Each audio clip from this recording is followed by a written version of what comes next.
कुंती बुआ ने कहा कि मुझे मेरे पुत्र की भिक्षा दे दो, मैं तुम्हारी मां हूं कर्ण, मजबूरी थी कि तुम्हें जन्म लेते ही अपने से दूर करना पड़ा। तुम सबसे बड़े पांडव हो, तुम भी पांडव हो। तब कर्ण ने क्या बोला कि मां जा, तेरे 5 पुत्र जीवित रहेंगे। कितने पुत्र जीवित रहेंगे? मतलब यदि अर्जुन को मार भी दिया तो कर्ण सहित पांडव टोटल 6 हो गए ना कर्ण को मिला के। तो कर्ण ने क्या वचन दिया कि तेरे 5 पांडव जीवित रहेंगे। कर्ण को ये बात पता थी कि अर्जुन मेरा सगा भाई है, परंतु अर्जुन को मार करके श्रेष्ठ बनने का जुनून था। मुझे क्या बनना है? श्रेष्ठ धनुर्धर, मेरा भी यश। आजकल आदमी अपने यश के लिए सब काम करता है। भाई को मारना पड़े तो मार दो। कर्ण ने यही चुना कि यदि अर्जुन को मारना पड़े तो मार दूंगा। इसलिए अर्जुन को मारने के लिए सबके प्राणों की रक्षा की है कर्ण ने, पर अर्जुन को मारने के लिए कोई कसर नहीं छोड़ी। एक बाण चलाया था कि भगवान कृष्ण ने अपने रथ पर अपना पांव पटक के रथ को जमीन के नीचे कर दिया तो बाण ऊपर से चला गया, वरना वो अर्जुन के प्राण ले लेता। कर्ण को पता है कि ये मेरा भाई है, मारना चाहता। क्यों? कर्ण को मारेंगे श्रेष्ठ बन जाएंगे। श्रेष्ठ इसलिए तो कर्ण महान होते हुए भी महान ना हो सका। क्यों? क्योंकि महान बनने में व्यक्ति इतना अंधा हो गया कि अपने भाई का रक्त बहाने को तैयार है। क्या आप इसे महानता कहोगे? आप अपने भाई के रक्त से नहाकर क्या अपने को श्रेष्ठ बनाना चाहोगे? इसलिए कर्ण श्रेष्ठ दानवीर हैं, श्रेष्ठ हैं, पर फिर भी समाज में उतना आदर कर्ण को मिला नहीं जितने के वो अधिकारी हैं। क्यों? क्योंकि खेल विचारों का है, वो विचारों से बौने हो गए, छोटे हो गए। कहा आप लोग कहते हैं कि कर्ण ने तो पांडवों का, वो दुर्योधन की मित्रता का साथ दिया है। मित्र, अच्छा आपको पता चल जाए कि आपका मित्र गलत है, गलत काम कर रहा है, तो क्या आप गलत मित्र का साथ देना धर्म समझेंगे? बोलो। तो कर्ण को पता था कि दुर्योधन गलत है, तो कर्ण ने दुर्योधन का साथ क्यों दिया? क्यों दिया? इसलिए दिया कि कर्ण के अंदर भी लालच है, श्रेष्ठ बनने का लालच। क्या बनने का लालच? इसलिए हम आपसे कहते हैं आप भी श्रेष्ठ बनिएगा, पर किसी को मार कर नहीं। आप भी श्रेष्ठ कहलाइएगा, पर किसी का लहू बहाकर नहीं। आप भी अपनी लकीर बड़ी कीजिएगा, अपनी लकीर, अपनी रेखा बड़ी करो, दूसरे की मिठाने की जरूरत नहीं है। आप अपने को श्रेष्ठ बनाइए, बनाइए। पर अर्जुन को मारूंगा तो ही मैं श्रेष्ठ कहलाऊंगा? उस अर्जुन को मारना चाह रहे हैं सब लोग, जिस अर्जुन के रक्षक भगवान हैं। आप मत भूलिए कि जिसके रक्षक भगवान हो से कोई मार नहीं सकता। इसलिए भगवान की शरण में जो है वो सुखी है। अब देखिए ना, देवराज इंद्र ने कहा भागवत सुनाइए। सुखदेव जी ने कहा हम भागवत आपको नहीं सुनाएंगे, आप अधिकारी नहीं हैं। तो अधिकारी एकलव्य भी अधिकारी नहीं थे, पर ज्ञान मिला तो अंगूठा मांगना पड़ा। अच्छा एक बात बताओ, कर्ण ने भी तो छल से विद्या पाई है। कर्ण ने भी विद्या जोर से छल से पाई है, परशुराम जी से। ये भी इस विद्या के अधिकारी, क्योंकि जो व्यक्ति अधिकारी नहीं है यदि उसे विद्या मिलेगी तो वो उसका, सच बताऊं, पूरे महाभारत से यदि आप कर्ण को हटा दीजिए,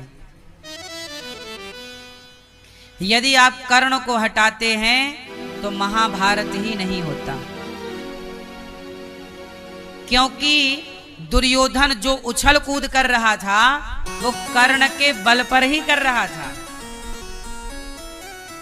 यदि कर्ण ना होते तो ये महाभारत,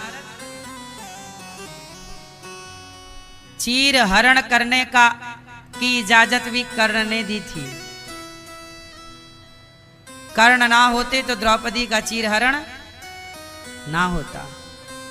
इसका मतलब कि कर्ण इस विद्या के अधिकारी नहीं हैं। इसलिए परशुराम जी ने सबने रोका था। जब बाद में परशुराम जी को पता चला कि तूने मेरे से छल से, तू मेरी विद्या का अधिकारी नहीं और पा गया, छल से पाया, जा मैं तुझे शाप देता हूं कि आखिरी में तेरी विद्या तेरा साथ छोड़ देगी। इसलिए आखिरी समय कर्ण जब रथ का पहिया जमीन पे धंसा तो कर्ण अपनी विद्या के सारे मंत्र भूल गए थे। परशुराम जी का क्या था? शाप था। बस वही बात है ना कि परमाणु सब नहीं बना सकते। पाकिस्तान ने बना लिया तो देखो रोज धमकी देता, पटक दूंगा। गलत व्यक्ति के हाथ विद्या लग जाए वो उसका मिसयूज करता है। अच्छा एक बात बताओ, गुरु द्रोणाचार्य के पुत्र का नाम क्या है? जोर से। अश्वत्थामा। अब ये बताओ कि एक बाप अपने बेटे को महान बनाना चाहता है कि नहीं? जोर से। एक बाप अपने पुत्र को महान बनाना चाहता है, लेकिन गुरु द्रोणाचार्य ने अपने पुत्र को महान ना बनाकर किसे महान धनुर्धर बनाया? जोर से। अब जब गुरु द्रोणाचार्य अर्जुन को महान बना सकते थे तो क्या अपने बेटे को नहीं बना सकते थे? सवाल है, उत्तर दीजिए, क्यों नहीं बनाया? हाँ, गुरु द्रोणाचार्य जी के पुत्र भी इस ज्ञान के अधिकारी, तो गुरु द्रोणाचार्य ने अपने पुत्र को वह विद्या नहीं दी जो विद्या अर्जुन को दी, जो विद्या अर्जुन को दी। तो पहले के युग में ये था कि जो अधिकारी है उसे ही समझाया जाएगा, जो अधिकारी होगा उसे ही ज्ञान दिया जाएगा। आजकल तो हमारे यहाँ चोरों को भी ज्ञान हो गया है। जो नहीं होना चाहिए वो ज्ञान चोरों को हो गया। अब जैसे चोरों को कौन सा ज्ञान नहीं होना चाहिए, पर हो गया। अब चोर लोग चोरी करते हैं, चोर लोग चोरी करते हैं और कहो कि तुमने चोरी की तो चोर ज्ञान दे देता है, नहीं जी, भगवान की मर्जी के बिना तो पत्ता नहीं हिलता। तो चोरी खुद कर रहा है और आरोपी किसे बना देता है? भगवान है, उनकी इच्छा है, हम चोरी थोड़ी कर रहे हैं, भगवान की मर्जी। मतलब देखो, ये ज्ञान चोर के लिए नहीं था, अनाधिकारी को ज्ञान मिल गया। किसको ज्ञान मिला? अनाधिकारी, जो उस ज्ञान का अधिकारी नहीं था। अब चोर चोरी करता है, बोल देता प्रभु आपकी इच्छा से हो रहा है, आपकी मर्जी के बिना तो पत्ता भी नहीं हिलता। एक दिन पुलिस पकड़ के ले गई चोर को। पुलिस बोली, चोर क्यों चोरी करता है? चोर बोला कि भगवान की मर्जी के बिना तो पत्ता नहीं हिलता, तो मैंने चोरी भी तो उसी की मर्जी से की। तब पुलिस वाले ने कहा, फिर जेल भी उसी की मर्जी से आया है, चल अब जेल में रहे। यदि चोरी तूने उसकी मर्जी से किया तो जो चोरी करने का जो दंड मिला वो भी किसकी मर्जी है? हाँ, तो सब फिर ईश्वर की मर्जी मान, दंड मिला तो भगवान की। अच्छा आप लोग बताइए, ईश्वर की मर्जी के बिना पत्ता नहीं हिलता, ये बात सही है कि गलत है? कितने लोग इसे सत्य मानते हैं? आप नहीं उठा रहे हो हाथ, नहीं? किसकी मर्जी के बिना पत्ता नहीं हिलता? भगवान की मर्जी के बिना पत्ता।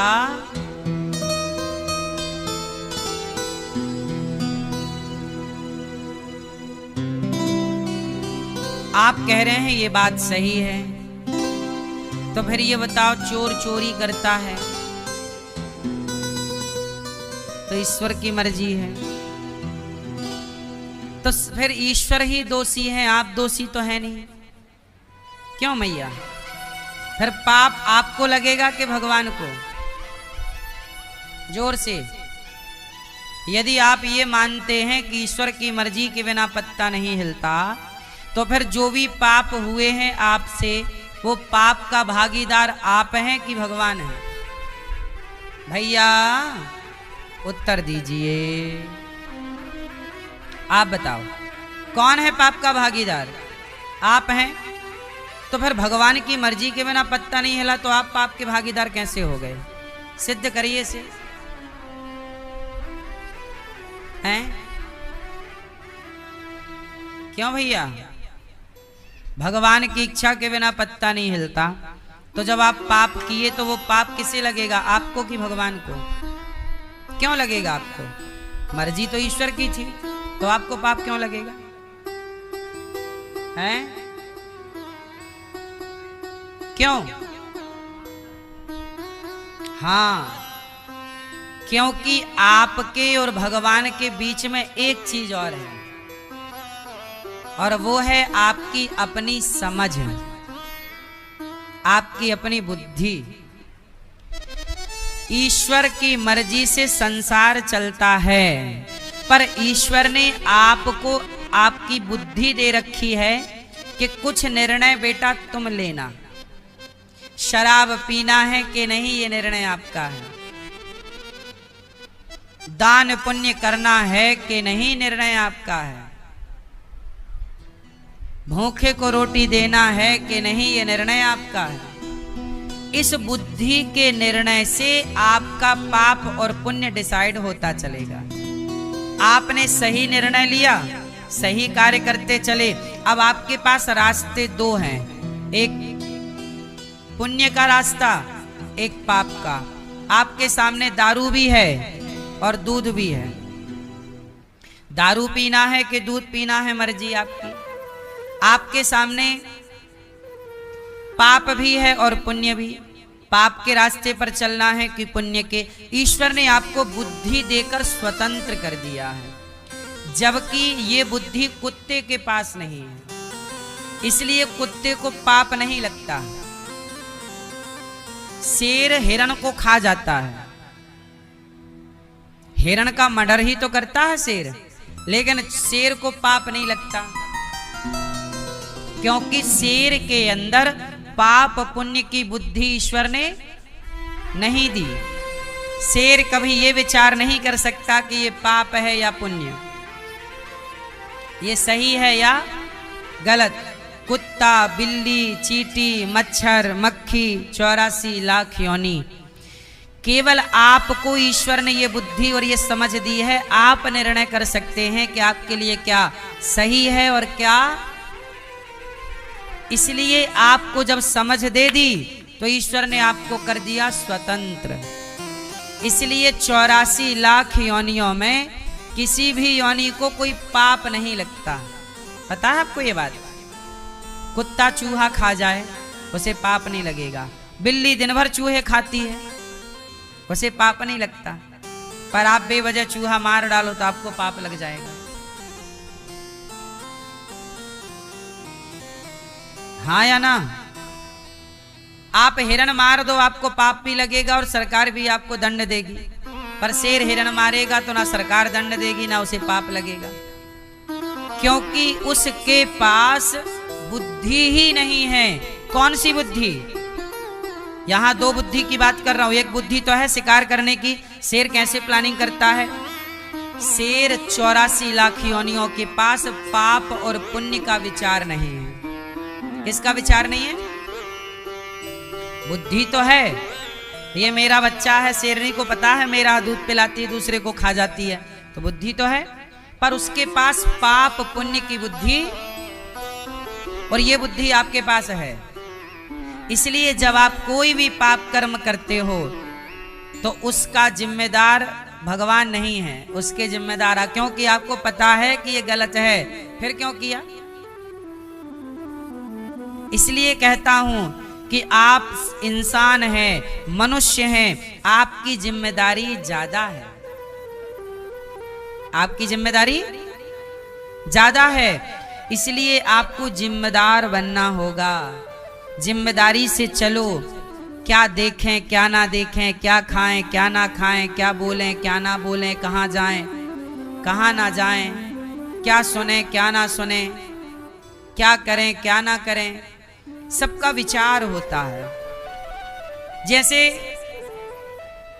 शेर मांस खाता है, क्योंकि शेर विचार नहीं कर सकता ना, लेकिन आप और हम, अब हम विचार कर सकते हैं कि भाई मांस खाएं कि अन्न खाएं, क्या सही है, जीव हत्या क्यों करें, जब बिना हत्या के पेट भर सकता है तो बिना हत्या के पेट भर लो।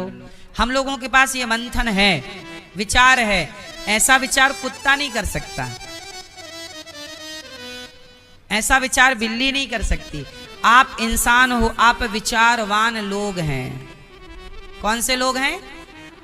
इसलिए संतों ने गाया है कि बिना विचारे जो करें सो पाछे पछताएं, और काम बिगाड़ें आपनो जग में होत हंसाएं।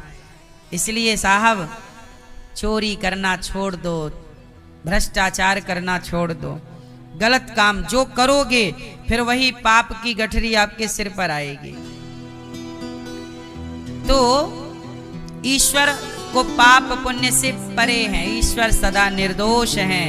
आपका किया आपको ही मिलना है। अब देवराज इंद्र को लगा कि मुझे भागवत नहीं सुनाई।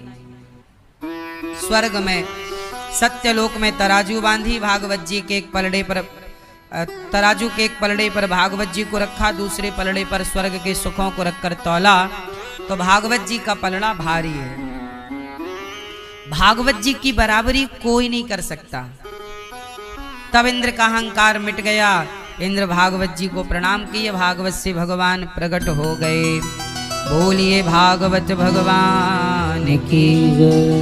एक बार नारद जी ने भागवत सुनी और भक्ति ज्ञान वैराग्य को भागवत सुनाई, और सारा दुख दूर हुआ भक्ति ज्ञान वैराग्य का। गौकर्ण जी ने दूसरी बार सबको भागवत सुनाई, सब भगवत शरण में गए। सनकादियों के मध्य भगवान प्रकट हुए, सनकादियों से नारद जी ने भागवत सुनी, सबका कष्ट दूर हो गया। भागवत श्रोता कैसे, आप देखो श्रोता कैसे हो? कथा सुनने वाले वक्ता जो ठीक ठीक, देखो ये दास अनिरुद्ध आपको कथा सुना रहा है, कैसी मैं आपको जिम्मेदारी से कथा सुनाता हूँ। हर बात आपको समझ में आनी चाहिए, ये जिम्मेदारी मेरी है। अब मैं सुना दूं इतना सारा पर आपको समझ में कुछ ना आए, इसलिए मैं धीरे धीरे आपको सुनाता हूं, ताकि आपको हर बात, एक सवाल उठाता हूं फिर उसको मैं विश्लेषण करके उसका उत्तर समझाता हूं, ताकि हर बात आपको समझ में आए। यही एक वक्ता का लक्षण होता है। दृष्टांत कुशलो धीरो, जो समझा समझा करके आपके भीतर भक्ति भर दे वही वक्ता है। तो श्रोता कैसे होने चाहिए? कथा के बीच में खड़े होकर सेल्फी लेने वाले नहीं होने चाहिए, मोबाइल ही चलाते रहें ऐसे श्रोता नहीं होने चाहिए। जो श्रद्धा से कथा सुने, पिबत भागवतम रसमालयम मुहुरहो रसिका भूमि भावुकाहा। श्रद्धा से देखो, आपके अंदर यदि श्रद्धा है तो कथा सुनने में आपको सुख मिलेगा, श्रद्धा नहीं है तो आपको अच्छा नहीं लगेगा। श्रद्धावान लभते ज्ञानम, तो अच्छे श्रोता आप जैसे और कथा सुनाने वाला वक्ता भी श्रेष्ठ, जो आपको 3 घंटे में अच्छी से अच्छी हर बात समझा सके। इसलिए 7 दिन की कथा सुनोगे तो सब कुछ समझ पाओगे। इसलिए एक पूरा कोर्स करना चाहिए 7 दिन का। हो सके तो पूरी कथा सुनो, नहीं है कोई बात नहीं, टाइम नहीं है तो 1 दिन की भी सुन लिया। सत्संग तो फिर 1 घड़ी आधे घड़ी आधे की पुनियाद, तुलसी चर्चा राम की हरहि कोटि अपराध। फिर तो जरा सा भी नाम भगवान का निकल जाए तो कल्याणकारी है। हाँ, जन्माद्यस्य यतोऽन्वयादितरतस् चार्थे स्वभिज्ञः स्वरात् तेने ब्रह्म हृदयादि कवये मुह्यन्ति यत्सूरयः तेजो वारिमृदां यथा विनिमयो यत्र त्रिसर्गो मृषा धाम्ना स्वेन सदा निरस्तकुहकं सत्यं परं धीमहि। सत्यम परम धीमहि। भागवत जी में प्रणाम किसको है? जन्म आदि यस्य जन्माद्यस्य। भगवान सृष्टि को उत्पन्न करने वाले, पालन और संहार। भगवान 3 काम करते हैं, उत्पत्ति, पालन, संहार। क्या करते हैं भगवान? आपकी उत्पत्ति किसने की? कौन भैया बताएंगे? आपकी उत्पत्ति किसने की? टोपी वाले भैया बताएंगे, सब चुप रहो हैं। और पालन, आपका पालन कौन करता है? पिता। पिताजी हैं आपके? नहीं तो अब तो नहीं है, फिर आपका पालन अब कौन कर रहा है? आप खुद कर रहे हैं। जब तक इनके पिता थे तब तक इनके पिता ने इनका पालन किया, और अब ये बड़े हो गए हैं तो ये अपना पालन खुद कर रहे हैं। तो आप जो ऑक्सीजन ले रहे हैं ये आपके घर पे बनती होगी, फैक्ट्री होगी ऑक्सीजन वगैरह। ऑक्सीजन आपके पिताजी आपको भेज रहे होंगे ऊपर से, ले बेटा ऑक्सीजन।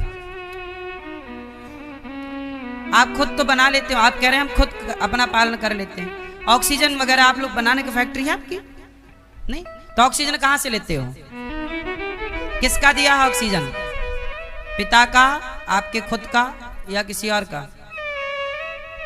किसका? आपको आज के लिए ऑक्सीजन आपकी कट करा देते हैं, फिर आप अपने से अपना पालन कर लेना। कर लोगे?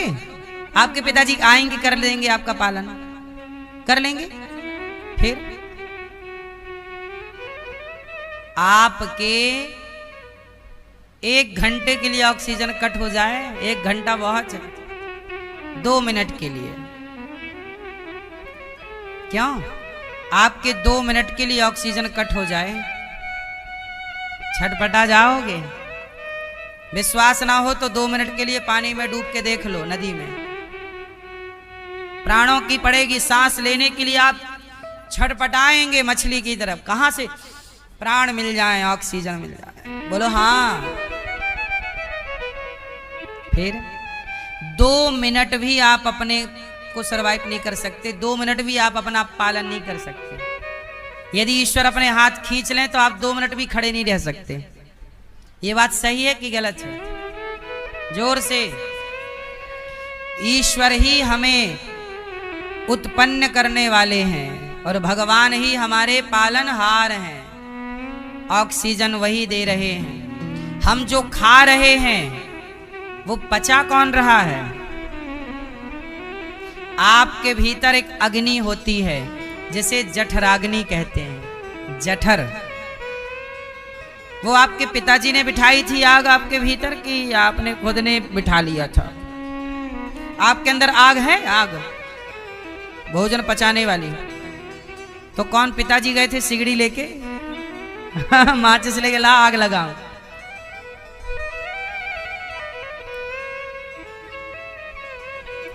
आपके भीतर एक अग्नि है कि नहीं भैया?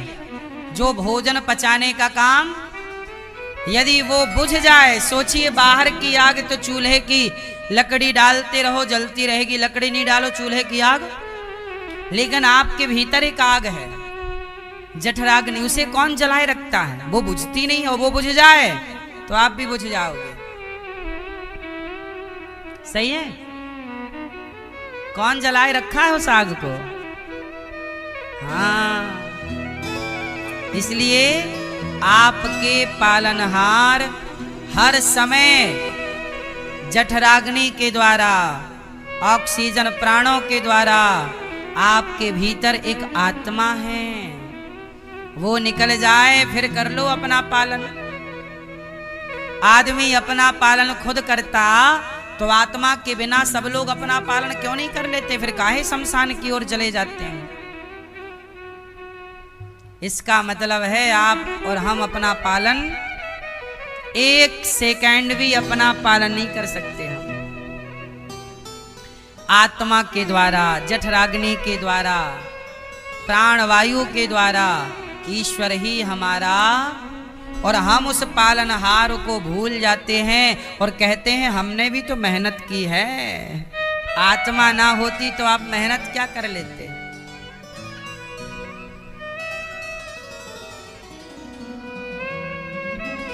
आदमी जरा पैसा कमाने लग जाए तो कहने लग जाता हम तो अपना खाते हैं।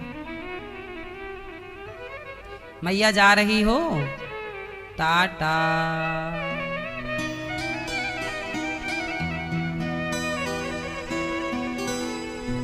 गुस्सा हो गई क्या मेरी माँ?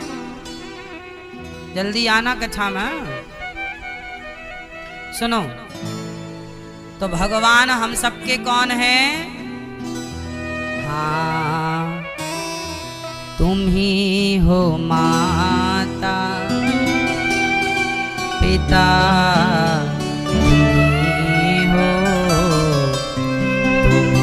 ही हो बंधु सखा, तुम्ही जो खिल सके ना वो फूल हम हैं, तुम्हारे चरणों की धूल हम हैं। तुम ही हो माता पिता, तुम ही हो बंधु सखा,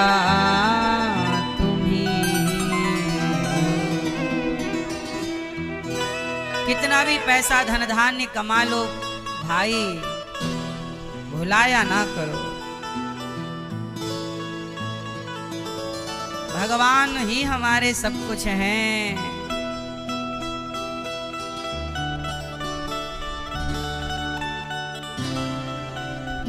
ये संसार किसका है? भगवान का। संसार चला कौन रहा है? रचा है सृष्टि को जिस प्रभु ने, वही ये सृष्टि चला रहे हैं। रचा है सृष्टि को जिस प्रभु ने, वही ये सृष्टि चला रहे हैं। जो पेड़ हमने लगाया पहले, जो पेड़ हमने लगाया पहले, उसी का फल हम अब पा रहे हैं। रचा है सृष्टि को जिस प्रभु ने, वही ये सृष्टि चला रहे। इसी धरा से शरीर पाए, इसी धरा से शरीर पाए, इसी धरा में फिर ये समाए इसी धरा में फिर ये समाए। है सत्य नियम यही धरा का, है सत्य नियम यही धरा का। एक आ रहे हैं एक जा रहे हैं। इस संसार में एक आ रहा है और एक बहू के पोता हो गया। और तभी दादाजी सिमट गए। दादाजी जा रहे हैं और उसी घर में बहू के पोता एक आ रहा है और एक ऐसी ईश्वर की लीला है। जिन्होंने भेजा जगत में जाना। आपको किसने भेजा है संसार में? भाई आपको किसने भेजा है? जिन्होंने भेजा जगत में जाना, तय कर दिया लौट के फिर से आना। तय कर दिया लौट के फिर से आना। जो भेजने वाले हैं यहाँ पर, जो भेजने वाले हैं यहाँ पर, वही फिर वापस बुला रहे हैं। आप लोगों को भेजा जिन्होंने है, बुला भी वही रहे हैं। इसलिए जब कोई मरता है तो मर के कहाँ जाता है? वहीं जहां से आया है। हम लोगों की जाने की भी टिकट कट चुकी है, बस टिकट हाथ में नहीं आई। जिस दिन आए हो उसी दिन आपके जाने का भी रिजर्वेशन हो गया कि नहीं? एक तारीख में आए और दूसरी तारीख में, इसलिए हाँ,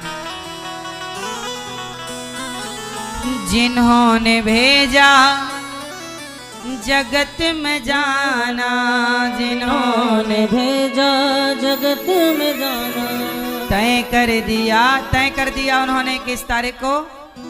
तय कर दिया लौट के फिर से आना। इसलिए जितने दिन हो बिंदास जियो, हंसो मुस्कुराओ, जिंदगी जी लो, क्योंकि एक टाइम बाद चले जाओगे। जो बीत गया बीत जाने दो, जो आएगा उसकी चिंता ना करो। जो वर्तमान में है उस समय का सदुपयोग कीजिए। अभी आप लोग यहाँ बैठे हैं, खुश रह के कथा सुनिए। कल क्या होगा? जो होगा होगा। क्यों मैया? कल क्या होगा? कल क्या होगा? अरे क्या होगा? आज बुधवार है तो कल है? और क्या? आज कौन सा दिन है? शुक्रवार। तो कल क्या होगा? कल शनिवार होगा। शुक्रवार के बाद क्या आता है?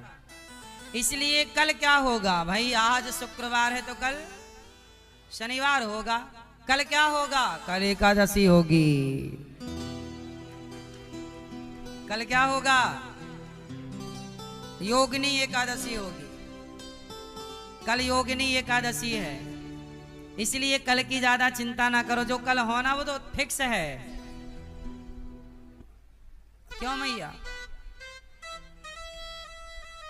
हाँ, जिन्होंने भेजा जगत में जाना, तय कर दिया लौट के फिर से आना। जो भेजने वाले हैं यहाँ पर, जो भेजने वाले हैं यहाँ पर, वही फिर वापस बुला रहे हैं। चलो आओ, इसलिए चुपचाप चले जाओ। आए हो बड़ी आनंद से रहो। जिंदगी जब मरो तो पश्चाताप ना हो जीवन में, खुशी खुशी। ऐसे सत्य स्वरूप परमात्मा को हम नमस्कार करते हैं। मनुष्य का धर्म क्या है? सेवा करना। भगवान के अवतार कितने हैं? 24। कितने अवतार हैं भगवान के? इसलिए जिंदगी जियो, पर जिंदगी से ना, जिंदगी से भी मोहब्बत ना करना। ये जिंदगी भी धोखेबाज है। क्यों सही है? प्यार करना है तो सिर्फ भगवान से प्यार कीजिए। हाँ, प्रेम करना है तो हाँ, किससे प्रेम करोगे? आप किससे प्यार करते हो? किससे करते हो भाई? भगवान से तो अभी ना शुरू किए हो, इसके पहले किससे करते थे? हैं? इनसे? आप किससे प्यार करते हो? सबसे? पड़ोसन से भी? हाँ, सबसे भाई, अच्छे सबसे प्यार करता हूं मैं। तुम्हारे चक्कर में गाना बन गया, जब प्यार किया तो डरना क्या, जब प्यार किया तो। भैया कह रहे हम सबसे प्यार करते हैं। बाद में फिर ये गीत सुना देंगे रेफरेंस में कि प्यार किया कोई चोरी नहीं की। सबसे प्यार करोगे तो पश्चाताप करना पड़ेगा। सबसे व्यवहार करो, प्रेम सबसे नहीं। मीराबाई ने सबसे प्रेम नहीं किया। लक्ष्य एक होगा तब मंजिल मिलेगी, लक्ष्य ही भटकाव भरा है तो मंजिल कैसे पाओगे? एक साधे सब सधे, सब साधे सब जाए। एक लक्ष्य, एक गोल। भगवान के 24 अवतार भये, हर अवतार का एक उद्देश्य है, एक हेतु है। जैसे दास अनिरुद्ध, मेरा एक ही उद्देश्य है, मेरा एक ही गोल है। क्या? केवल सेवा। मैं दूसरी ओर नहीं देखता, न लेफ्ट न राइट। सिर्फ क्या उद्देश्य है मेरा? भगवान। मेरा उद्देश्य है कि मुझे भगवान मिलेंगे।